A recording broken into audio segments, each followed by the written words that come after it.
Pattern class, how are you? Haven't seen you for ages. Oh, my goodness me, I have missed you so much.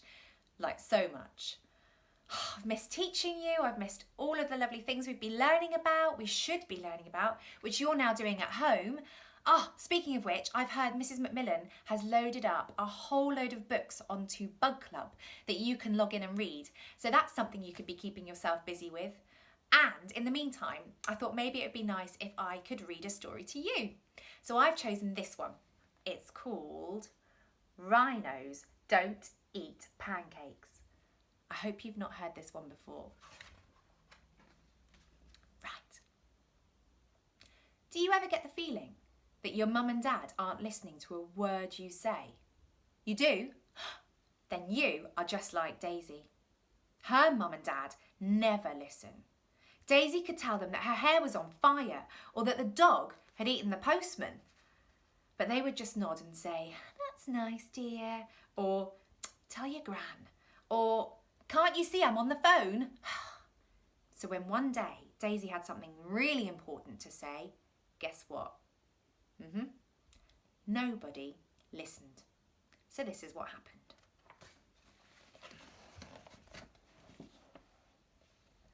Daisy was eating her breakfast when a big purple rhino strolled into the kitchen. That's right, a big purple rhino.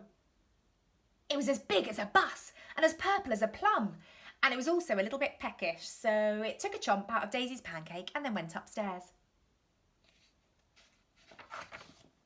Mum, Daisy called. There's a big...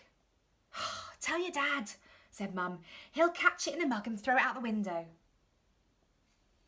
Dad, said Daisy. There's a huge... Shh, said Dad. The spider can wait. It's not a spider, said Daisy. It's a big purple rhinoceros. But as usual, nobody listened. Meanwhile, the rhino made himself right at home. Daisy saw him in the hall and glimpsed him in the garden. Cover his bottom. She spied him in the bathroom and surprised him on the loo. Pardon him. Every time she tried to tell her parents, they'd say, "Shh, Daisy, can't you see? We're busy." Daisy's parents were busy all week. So Daisy began to talk to the rhino instead, and soon they became good friends. They played hoopla and made pizza together, and the rhino tickled Daisy until she thought she burst. But Daisy's parents, they didn't notice. Until the pancakes ran out. "Who ate all the pancakes?" yelled Dad, looking straight at Daisy. "It was the rhino," she said. "Rhinos don't eat pancakes," said Dad. "This one does," cried Daisy. "I saw him in the kitchen." "A rhino?" said Mum. "In the kitchen?" said Dad. "Yes," said Daisy, "exactly." Mum and Dad roared with laughter. "Whatever next?" they hooted. "A shark in the toilet? Oh wait, a polar bear in the fridge, "There he is! Look!" Daisy yelled. But Mum and Dad were busy laughing so much they didn't even notice. "Come on, Rhino," said Daisy. "I've had enough of this." The rhino tickled Daisy with his horn, but she was far too glum to giggle. "Mum and Dad never listen," she sighed. "They're always a million miles away." The rhino sighed deeply through his big purple nostrils. "I'm sorry, Rhino," said Daisy. "Your family are a million miles away too, aren't they?" And the rhino nodded. A little lilac tear rolled down his cheek. Poor Rhino. That night, Daisy sat up thinking of ways to get the rhino back home to his family. No, he was too heavy for a hot air balloon, and too big for Daisy's rubber dinghy.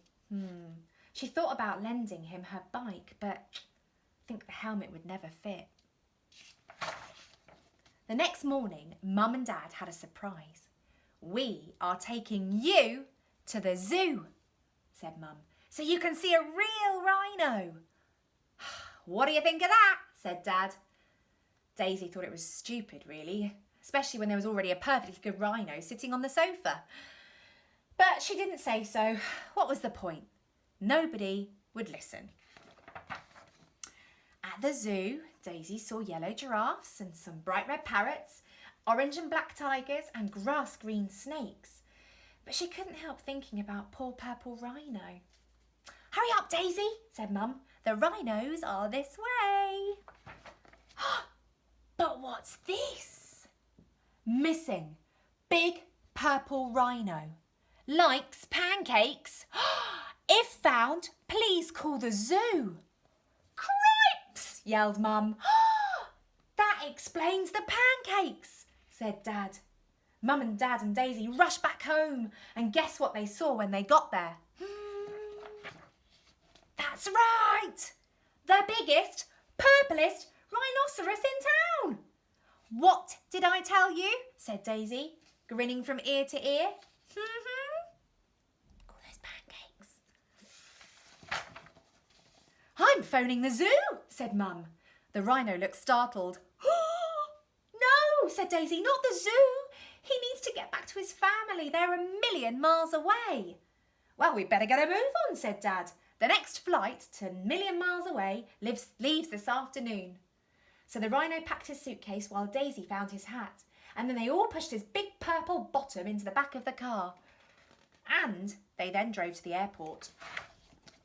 "Oh, I'll miss you," said Daisy as the rhino boarded the plane. The rhino gave her a big purple hug. He would miss her too. But back at home, Daisy began to feel a bit lonely again. Who would listen to her now? Little did she realise that everything was about to change. I wonder why. "Tell us about the rhino, Daisy," said Mum. "Oh, yes," said Dad. "Tell us about that big purple pancake-eating rhino." So Daisy told them all about the hoopla and the pizza and the tickles, and guess what? They listened and listened until she completely ran out of words. It was brilliant. "Is there anything else you'd like to tell us?" asked Mum as she tucked Daisy into bed that night. Daisy looked out onto the landing. "No, that's all for now," said Daisy, smiling. "Night-night." The pink polar bear. Well, that would wait till tomorrow. Have you ever seen a pink polar bear? I thought they were white. Anyway, I hope you enjoyed it. Hope you like listening to the story. It's been really nice to speak to you, and I hope you'll all send some messages and get stuck in on all the activities that we've loaded up onto our classroom page for you. If you've got any questions or queries, you can always email us. And look after yourselves, stay safe, eat pancakes, and look out for those purple rhinos. Or the shark in the loo. Or the polar bear in the fridge.